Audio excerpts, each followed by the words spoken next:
Kryetari i komunës së Gostivarit Valbon Limani priti sot në një takim djemë dhe vajzat e klubit handbollistik Jehona, të cilët me sukses të tyre po përfaqësojnë me dinjitet qytetin.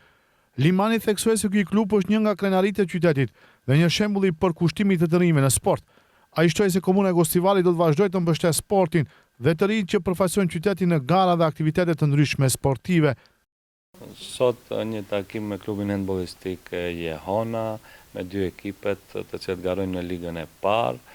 Biseduam rreth planeve të tyre për këtë sezon, gjithashtu biseduam edhe për mundësinë e përkrahjes në çdo formë nga ana e komunës së Gostivarit.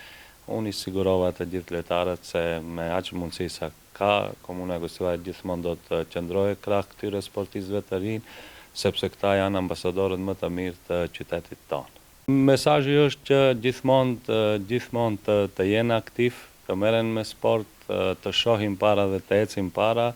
Në sport ndodh që të kenë edhe disfata edhe fitore, mirë po një gjë është e sigurt se këto në mënyrë më të mirë janë përfaqësuesit e qytetit tonë kudo që shkojnë dhe kudo që luajnë. Handbollistët e Jehonës janë pritur edhe nga kryetari i Këshillit të Komunës së Gostivarit Valdet Xhaferi. Jehona është krenaria e Gostivarit dhe një nga emrat më të respektuar në handboll, duke përfaqësuar me dinjitet qytetin tonë kudo që garon, tha Xhaferi. Shkëmbyem idetë tona, mendimet tona, mundësitë cilat i kemi për të ardhmen.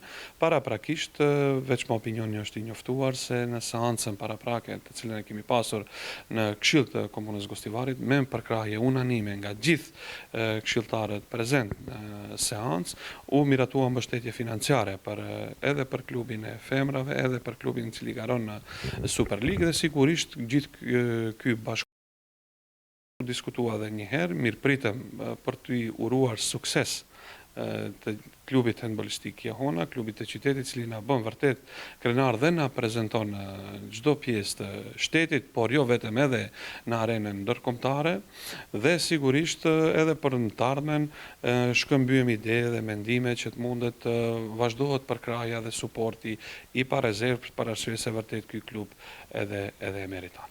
Takimet u zhvilluan në një atmosferë miqësore ku u vlerësua puna dhe angazhimi i sportistëve të rinj të klubit Jehona, të cilët po arrin rezultate të rëndësishme dhe po promovojnë sportin e handbollit në qytet. Ndryshe, në konkurrencën e meshkujve Jehona garon në ligën e parë dhe aktualisht renditet në vendin e 6 në tabelë. Vlen të theksohet se kapiteni i ekipit Adis Saliu është golshanuesi më i mirë në ligë me plot 132 gola. Një fakt shumë i veçantë për këtë ekip është se përbëhet tërësisht nga lojtarë nga Gostivari, pas një përforcim nga jashtë. Edhe në konkurrencën e femrave, Jehona po merr pjesë në 2 kategori. Pas një pauze prej 15 vitesh, ekipi i vajzave është rikthyer në ligën e parë. Përveç rikthimit, vlen të përmendet se Jehona ka ekipin më të ri në moshë në këtë ligë, ndërsa deri më tani vajzat kanë arritur të regjistrojnë 3 fitore. Ndërkohë, në kategorinë e pionerëve, grupi i lindur në vitin 2010 dhe më të reja, Jehona renditet në vendin e 6 nga gjithsej 12 ekipe në garë.